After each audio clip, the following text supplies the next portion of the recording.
આકાશવાણી ભુજ પ્રસ્તુત છે અખબારોની હેડલાઇન્સનો કાર્યક્રમ હેવર હેવર.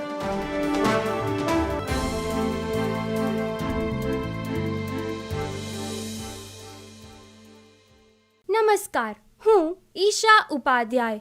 કચ્છ મિત્રના છેલ્લા પાને હવામાન સમાચાર. કચ્છ કાળઝાળ, 42 ડિગ્રીએ ભુજ રાજ્યમાં સૌથી ગરમ, નલિયા 40.2, કંડલા એરપોર્ટ 39.6. અગન વર્ષાથી જનજીવન આકુળ વ્યાકુળ, હજુ 3 દિવસ ગરમીનું જોર રહેવાની આગાહી. કચ્છ મિત્રના 14મા પાને વધુ એક હેડલાઇન. ગાય આધારિત ગોળ બનાવતું કચ્છનું પ્રથમ ગામ. અબડાસાના કનકપુર ગામના કનકેશ્વરી ખેડૂત જૂથે પોતાની વાડીઓમાં સજીવ ખેતીથી શેરડીનું વાવેતર કર્યું. શેરડીમાંથી રસ કાઢી ગોળ ઉત્પાદન કરે છે. સાવ દેશી પદ્ધતિથી કોઈ પણ કેમિકલનો ઉપયોગ કર્યા વગર ગોળ બનાવવાની નાના પાયે શરૂઆત કરીને સફળતા મળતા ધરતીપુત્રો ખુશ. કચ્છ મિત્રમાં વધુ એક હેડલાઇન છે. ગાંધીધામમાં નવા સબસ્ટેશન બનાવવા વીજતંત્ર તૈયાર, પણ વધતા જતા વીજભાર સામે 5 નવા સબસ્ટેશનની જરૂરિયાત. 26 ફીડર પૈકી વધુ 5 ફીડર બની શકે, જમીન મળતી નથી.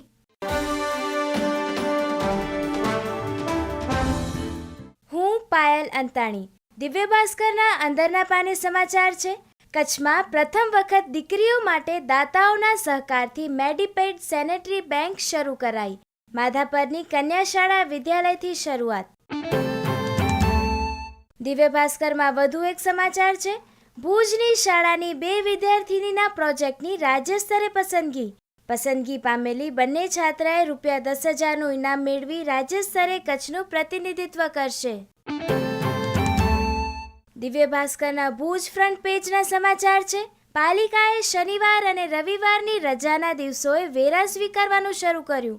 લોકોને સગવડ અને લક્ષ્યાંક પૂરા કરવા ટેક્સ બ્રાન્ચને દિવસો મળશે.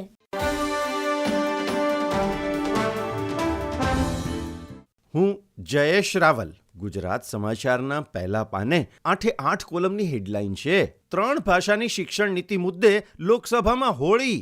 કેન્દ્ર ₹10,000 કરોડ આપે તો પણ નવી શિક્ષણ નીતિ સ્વીકારવા સ્ટાલિનનો ધરાર ઇનકાર. કેન્દ્ર સરકારે તામિલનાડુના ₹2,000 કરોડ બીજા રાજ્યોને આપી દીધા હોવાનો DMK સાંસદ સુમતિનો દાવો.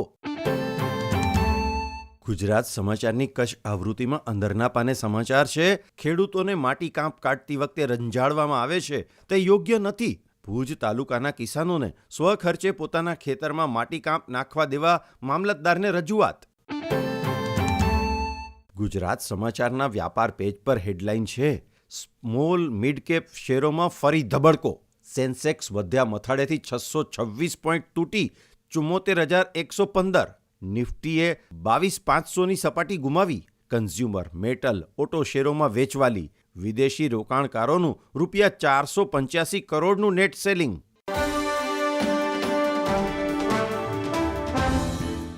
હું ચિત્રા ચૌધરી.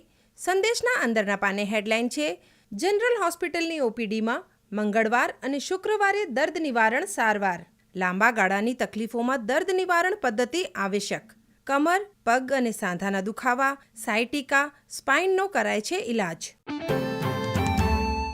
અંદરના પાને વધુ એક સમાચારમાં શહેરોને ગતિશીલ બનાવવા માટે રાજ્યની 69 નગરપાલિકાઓનું અપગ્રેડેશન કરાયું. A વર્ગની નગરપાલિકાઓમાં વધુ 21, B વર્ગમાં 22 અને K વર્ગમાં 26 નગરપાલિકા અપગ્રેડ. જિલ્લા મથકો, 4 યાત્રાધામો અને વડનગરનો A વર્ગની નગરપાલિકામાં સમાવેશ કરાયો. સંદેશના છેલ્લા પાને હેડલાઇન છે. એકતા નગર ખાતે 50 કરોડનું Sardar Sarovar dam experience centre બનશે. વિધાનસભામાં GAD, નર્મદા, શહેરી વિકાસના બજેટની ચર્ચા. નર્મદા માટે આંદોલન ભૂતકાળ બન્યા, હવે ફક્ત વિકાસ થશે. મંત્રી ઋષિકેશ પટેલ.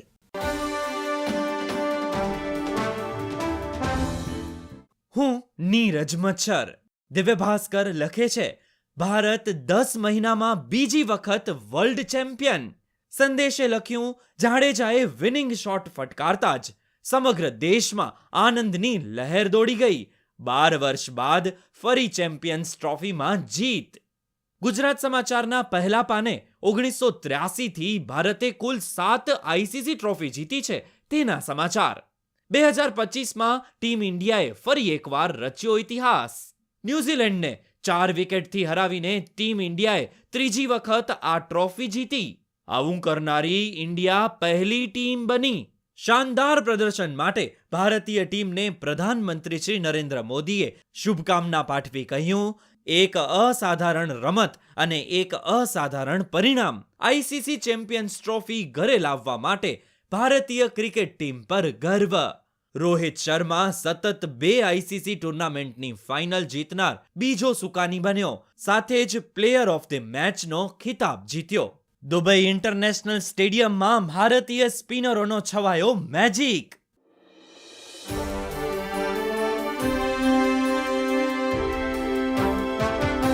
અખબારોની હેડલાઇન્સનો કાર્યક્રમ હેવર હેવર